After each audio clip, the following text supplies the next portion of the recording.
Hey everyone, welcome to this week's edition of the First Feathers and Fangs Creature Feature, a weekly series in which I talk about some of the amazing animals we get to share this planet with. Now you may be asking yourself, Zach, it's raining, why are you out and about doing the creature feature? Why aren't you inside somewhere like a normal person?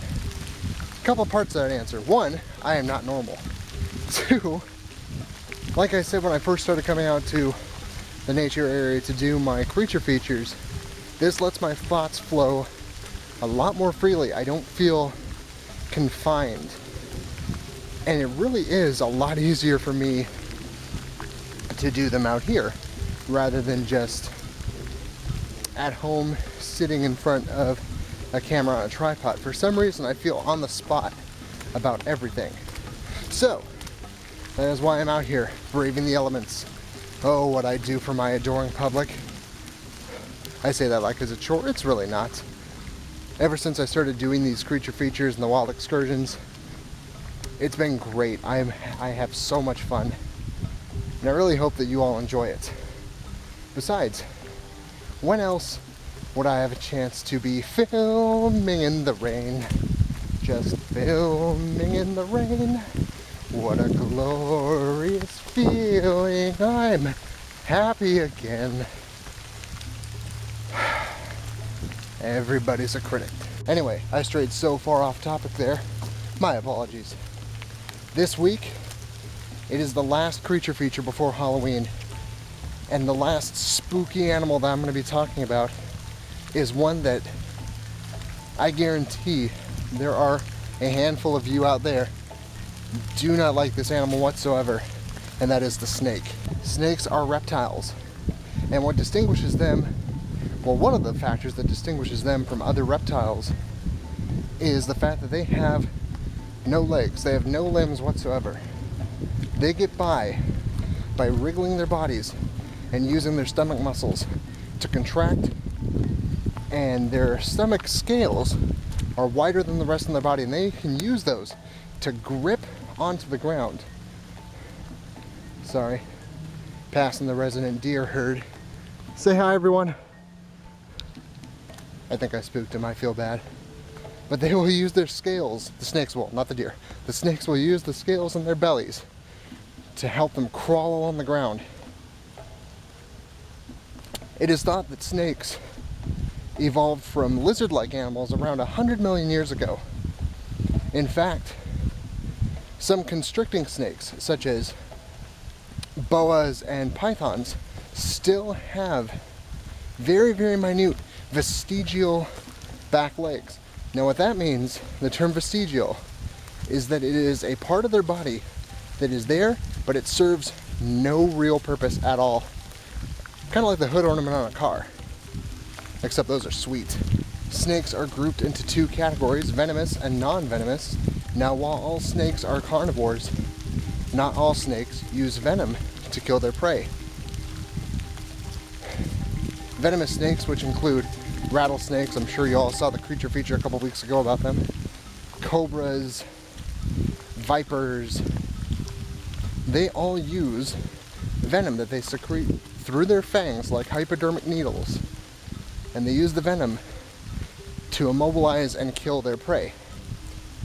Other snakes use a method called constriction, and that is where the snake will latch onto the prey animal and they will wrap around the unfortunate animal that gets caught by the snake, and they will literally squeeze the life out of it.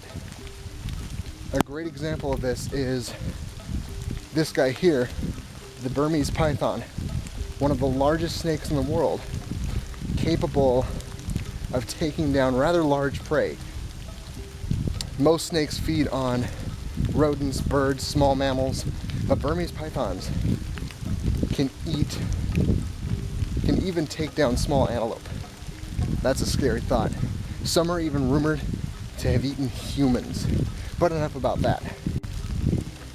Constricting snakes will wrap themselves around their prey, and with each exhaling breath that the animal takes, the snake will squeeze tighter and tighter and tighter Now this disables the prey item from taking in any more oxygen, and they will die of suffocation, if not internal trauma caused by such a massive squeeze. Even though venomous snakes use their fangs to deliver venom, and for the most part, there are a group of snakes that are native to Africa called spitting cobras. And not only can they bite to inject their venom, but in order to defend themselves from larger animals, the spitting cobra will take aim and it can shoot its venom, aiming at the eyes of the larger animal that it perceives as a threat, and it can shoot its venom up to 20 feet, and that's with accuracy. And that can cause blindness in the larger animal. Usually though, it just leads to temporary loss of vision and a whole lot of pain. Doesn't sound very fun. Being reptiles, snakes are cold-blooded, and what that means is their metabolisms cannot regulate their body temperatures. Warm-blooded animals like mammals and birds, our metabolism can regulate our body temperature based on our caloric intake. Snakes, lizards, alligators, turtles, reptiles are all cold-blooded. And what this means is they need help with thermal regulation. So the colder it is, the slower a snake can move. And if it gets below 50 degrees, the snake's body will shut down. In order to help regulate their body temperatures, snakes, like other reptiles, will bask in the sun during early parts of the day. And this sort of helps them charge their heat batteries. That's why a lot of times you'll find snakes, people who are hiking, like me for example, but I really don't have to worry, especially on such a cold, soggy day.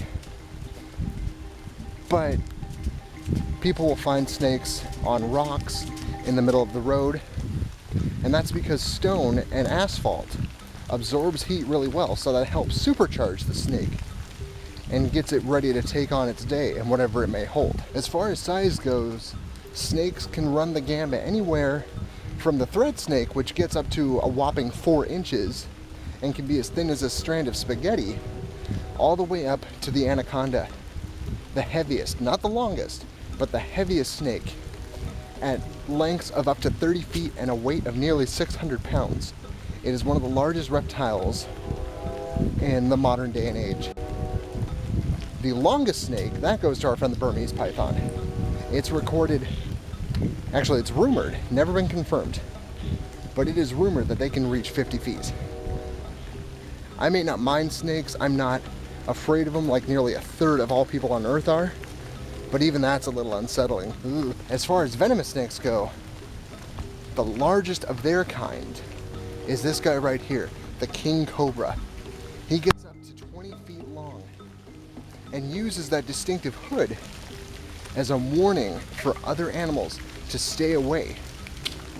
It will rear up on its back, and a fully grown king cobra that is up in the 20-foot range can rear and stand at about 6 feet tall. That's taller than I am.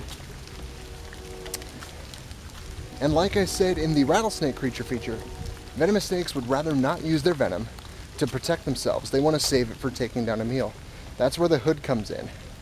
Unlike a rattlesnake, the king cobra doesn't, and other cobras, don't have rattles to warn predators. So what they do is they'll rear up, they'll spread that hood, which is actually a set of specially hinged ribs that flatten out and make that hood appear, and it makes the snake appear even larger. So it's a little optical illusion that hopefully, for the snake, will keep a predatory animal from coming any closer. Did I mention a single king cobra bite has enough venom to kill an elephant?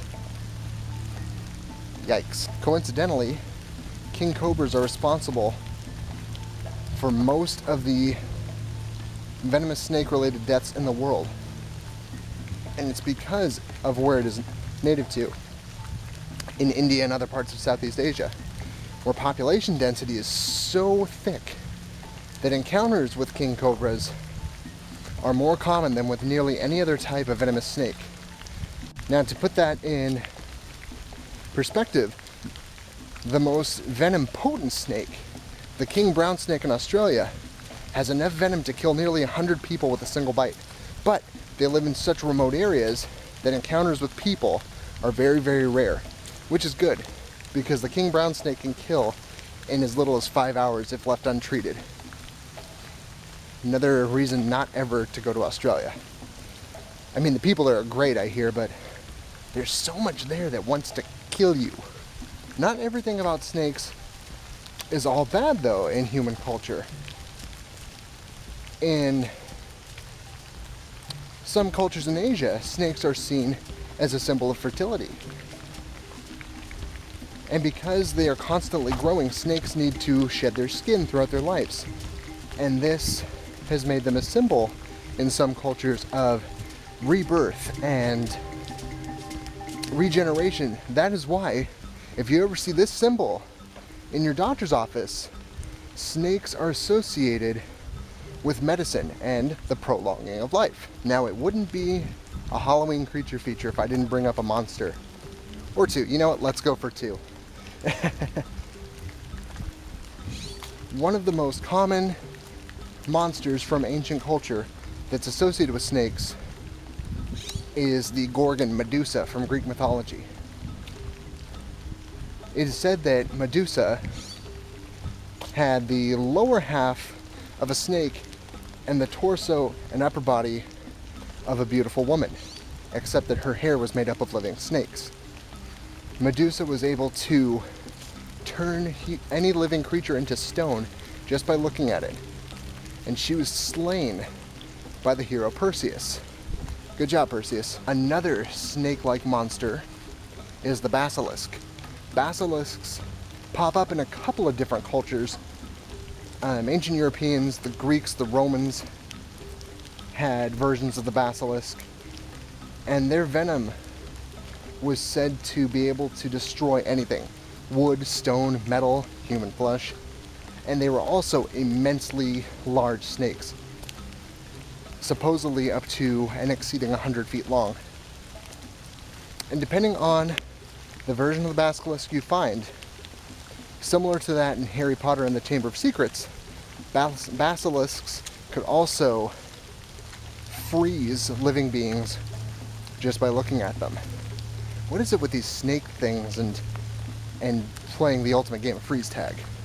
Interesting to note about snakes, while about 70% of them lay eggs like most other reptiles do, 30%, particularly snakes that live in colder environments, give birth to live young. Now, this is because if they were to give birth, if they were to lay eggs, the temperature outside of the snake's body would be too cold for the snake eggs to properly incubate and develop. So nature has given certain snakes the ability to give birth to live young in order to cope with this. Now, you might think that snakes, being cold-blooded, are not caring and just lay their eggs and go. And for the most part, you're right. The involvement in nurturing and rearing for most snakes ends when they have safely laid their eggs, allowing their little snakelings to hatch and enter the world and experience it on their own. But king cobras are a stark contrast to this. Both male and female snakes will guard their clutch of eggs until they hatch. Pretty devoted parenting from one of those deadly animals on Earth. Well, guys and gals, this is probably going to be where I'm going to end it. It is really getting freezing. The rain I can tolerate, but now the wind is whipping up and it is getting pretty icy out here. What do you think about snakes? Love them? Hate them? Indifferent? Leave that down in the comment section below. I'd love to hear what you have to say. If you like furs, feathers, and fangs, want to see more creature features, go ahead and click the link up here. That will send you to the creature feature playlist. If you want to see more videos from this channel, click this link. That'll send you to my wild excursion playlist, where I go out and explore If you like Furs, Feathers, and Fangs, my good friend Quimby will show you a link that you can subscribe. And if you do, I greatly appreciate it. You can also follow Furs, Feathers, and Fangs on Facebook at facebook.com/Furs, Feathers, Fangs. Have a very happy Halloween, guys, as I will likely not see you before the 31st. Have fun and be safe trick-or-treating. This has been Zach. Have a wild day, everyone.